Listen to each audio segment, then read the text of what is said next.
Sorry, Dante. I'm back in this bitch. Hey, did you miss me? No, I'm just playing, but it's your boy, These Nuts 21985, back again with probably the final one of these kinds of videos. Just these kinds. It's not the final DMC video. Don't worry, don't cry, don't start sagging your tits, don't start fucking getting blue balls and shit. Okay, don't worry. So we made it to DMC5, and I could talk about, like, you know, the mobile shit. I might also do another video on, like, DMC characters' appearances outside of DMC games, but then there's barely any, to be honest with you. So yeah, let's just get straight into it. We're gonna talk about how good is Devil May Cry 5, and is it really as good as people say it is? So usually we start things off with the story, and to be honest with you, the story wasn't that bad here, and some people might get annoyed that Virgil's always coming back, but to be honest with you, we never get tired of it. Let's be honest here. We never get... Let's just keep it straight. When OG Virgil comes to a DMC game, you know it's about to be a banger. You know it's about to be a fucking banger. And that's exactly what this game was. It was a banger. It was great. Some people would prefer DMC 5 over DMC 3, to be honest with you. And if I were to say, you know, which DMC games are the best, I would say DMC 3 and DMC 5 are right up against each other, even though I am more of a DMC purist. So I'm just gonna say it. No other DMC game is gonna hit the same as DMC 3. But we already talked about that. We're talking about DMC 5 now. The character designs, I don't know how to feel about them. Like, I don't know if... I guess I feel like they tried too hard to make the game look realistic, that it kind of bothered me how some of the characters look. Like, let's look at Trish. Trish looked like a damn mop. Dante looked like some weird hack and slash version of Santa Claus. I say this in my other videos when I talk about DMC 5's character designs all the time. Nico, I don't know what the fuck they were thinking. Nero looks like some kind of Jack Frost. The only decent ones I would say would be V and Lady. But even then, V looks like a fucking emo boy. He looks like my goddamn VR chat skin. Other than that, the characters aren't that bad, even though Lady and Trish do barely get some screen time, and I know there's a lot of Lady and Trish fans out there. But, I mean, even they didn't complain about it, which is surprising because nowadays everyone has everything to complain about. But Jesus Christ. And then now that we're on the topic about V, can we talk about the hype and the impact this motherfucker made during the DMC 5 trailer? When he was introduced, I swear to God, that motherfucker was popping up all over my Instagram Explore page. That man was everywhere. That man was just... I don't know, I guess he's just him. So if you want to say V's underrated, maybe gameplay-wise, yes, but like, he was dick ridden the entire time he was announced in DMC 5, so do not hit me with that V's underrated shit just because of my tier list video, okay? Okay. To be honest though, this game had way more potential than the developers put into it. Yeah, Dante's weapons were fucking badass. Yeah, the combat was beautiful and arguably flawless. But there were so many other things this game could have added, because they have more and more characters now with every game, that you could literally make like a versus mode, or maybe even like a little co-op arcade mode on the side, kind of like Bloody Palace. You could make Bloody Palace online and make that shit co-op instead of cameo appearances. Yeah, that janky ass online system that failed, I guess. It was horrible, and it didn't even work. And when it did work, it was cool until like it decided not to work again, which was ridiculous. And this game had so much potential, especially since the last actual real Devil May Cry game we've had was DMC 4, and that was back in 2008. Capcom had 11 years, but hey, it was still a good game regardless. And what do I mean by this game had potential other than the co-op things and all that? Well, you could incorporate DLC stories such as like all these other newer games. You could make it free or you could make us fucking pay for it, knowing damn well I'm a DMC diehard fan. I'm probably gonna sell my soul for that shit, but yeah, you could do that if you really want to continue it. Maybe have it where like Dante and Virgil are still fighting in hell. If you want, you could also add downloadable characters. If you really wanted to make Lucia come back and make her a badass, you could have done it as a DLC in DMC5. You could have had other Capcom characters. I keep saying this in my other DMC5 videos. You could have Ryu from Street Fighter fucking Hadouken and Shoryuken a goddamn demon and shit, and people will pay good money for it. I'm not saying be a sellout, but I'm saying you have some mad potential there.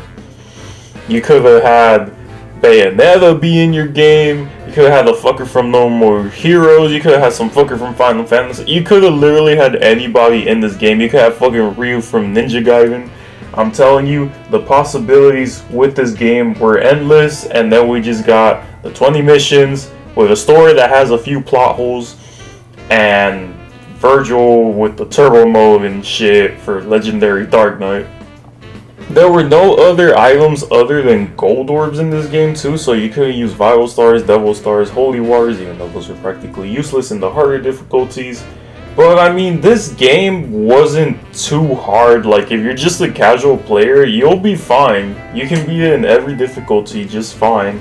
Also, if you really don't want to grind for the super costumes, you can literally just buy them. I know you could do it with DMC4 too, but that's in the special edition.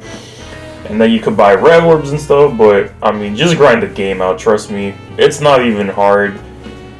And it's just kind of weird how there's a lot of plot holes in this game, such as how Morrison was white in the anime and black in the game. I'm not racist, I just wanted to point that out. And how, like, Virgil got the Sin Devil trigger. And there's just a bunch of other plot holes that I'm pretty sure I've talked about in the past, and I might be repeating myself in this video, but oh well. The devil triggers were still badass though. Nero looks like some kind of angel. I swear to God, if they start putting angels in this game, that shit would be pretty cool.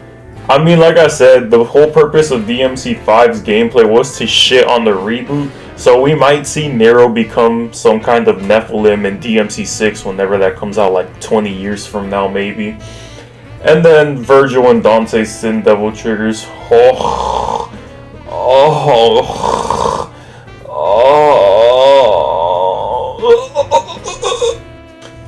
Oh my god, though, the music in this game. Let's just talk about the best theme song to ever come out in the history of the Earth or the Milky Way existing.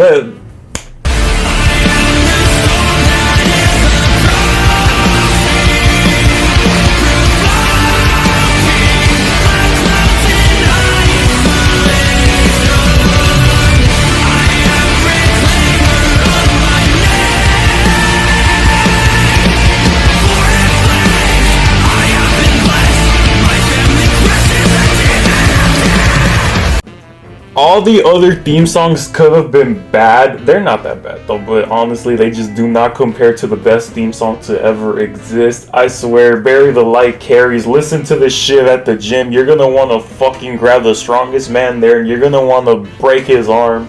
You're gonna want to fucking headbutt him. You're gonna just become a different animal. I swear to God, the music was just so beautiful in this game. And then you can also buy soundtracks to previous games, which are pretty cool. They also throw in Devils Never Cry in there for free and a few others if you get the special edition, which is kind of cute, not gonna lie. Like I was saying earlier, if you are a casual player, you shouldn't really have that hard of a time in this game. You should get through it just fine. But if you're trophy hunting, God bless you, man. God bless you. You do not understand. There's a trophy where you have to get an S rank on every mission except heaven or hell difficulty. And S ranks are pretty easy to get in this game, but holy shit, good luck playing Hell in Hell in this game. They decided to make Hell in Hell the hardest difficulty by a mile. You thought Dante Must Die was hard? You thought Gods Must Die in the reboot or Must Style was hard? Nah. Hell in Hell in DMC 5 is literally Hell in Hell. This shit is horrible, and oof, God bless you, man. If you're trying to platinum this game, I gave up on that shit.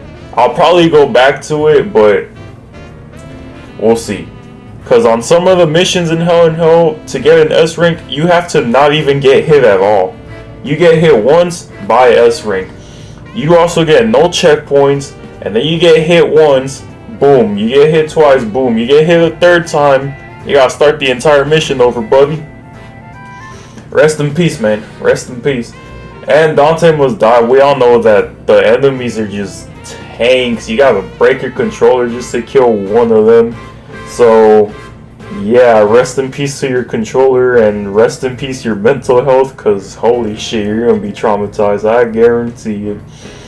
Also, some of the enemies in this game, I don't know if it was just me, but they were less fun to fight than the bosses. The bosses were cool until you fight Urizen on his fucking throne. That shit got boring and repetitive really easily. Even though you could beat the game in the prologue, that was a cool little Easter egg.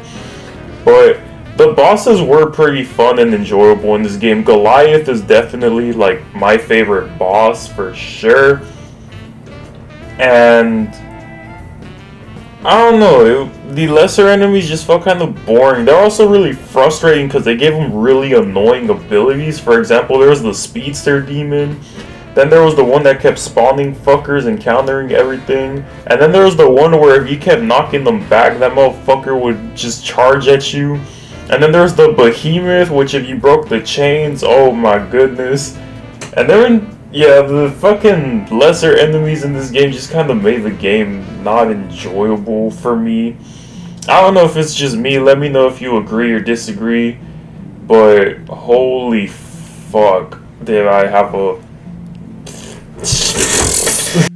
Overall, this game was still good, and it was also pretty cool how they were able to throw in so many references to the previous Devil May Cry games, and it just lets us know as a reminder of how much we've grown and how much this franchise have changed throughout the many years.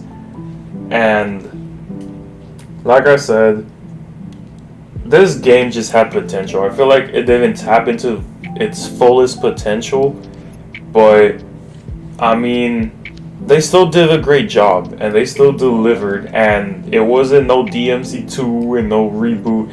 To be honest, you could probably say this was a second DMC3. Some people might say that. To me, DMC3 is still the best game ever. But hey, if you love this game, good for you. I know this game brought a lot of newcomers to live in the franchise, and I highly enjoy seeing people find out about this franchise finally, giving all the other games a shot, and seeing them enjoy it as much as I do.